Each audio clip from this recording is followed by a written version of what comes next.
Agora, professor, você é um sujeito experimentado, eu digo também isso na seara midiática, vai? Você teve alguns debates acalorados também, ao vivo, você sabe como é que é aquela pressão, alta temperatura e pressão, e agora isso vai se traduzir para o âmbito político, onde tem vários interesses fortíssimos, poderosíssimos envolvidos, e pelo que eu te conheço, pelo menos a sua persona pública, você, e me corrija se eu estiver errado, mas a impressão que eu fico é que você é um cara mais sanguíneo, mais figadal, mais contundente. E a política ali requer um certo trato, na maciota, aquela conversinha, deixa disso. Qual é o verdadeiro Vila parlamentar? Como é que você está projetando essa sua versão parlamentar? Eu acho que tem que entender que o Congresso Nacional não é a mesma coisa desse outro lado do balcão que nós estamos, né? Aí você tem de buscar consenso, né?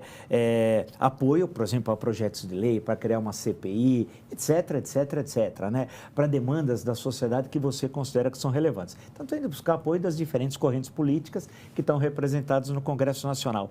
Mas essa forma, vamos chamar assim, firme, dura, e não, na história do Brasil republicano, nós tivemos gente assim, e que, sabe, não conciliava com aquilo que era errado, que era antirrepublicano, né? Não tinha essa história de falar, mas vamos deixar, pode ser assim. Não pode ser assim.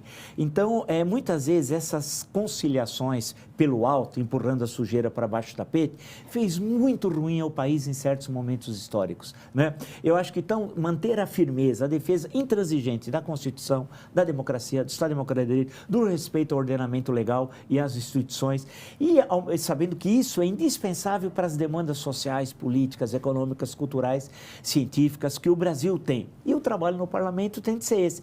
E fazer uma coisa óbvia, que está na Constituição, que o parlamentar tem de fazer, fiscalizar o executivo. Parece que é uma coisa originalista. Não, está lá.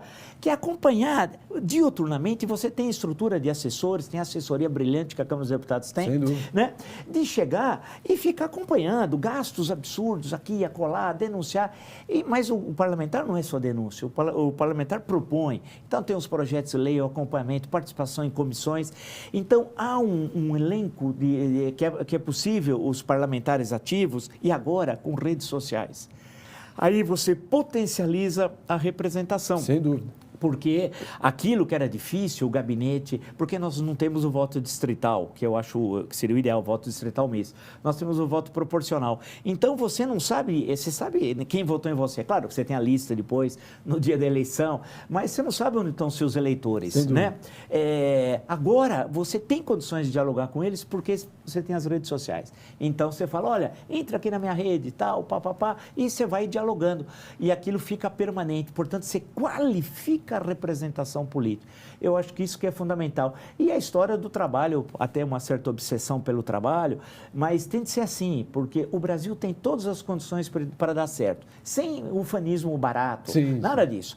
Tem tudo para dar certo. O que falta é colocar as coisas nos seus devidos lugares. Me parece que, assim, de uma forma muito sintética. Se nós não fizermos isso agora, e esse é um momento histórico, essa eleição de 22, nós vamos perder mais uma década.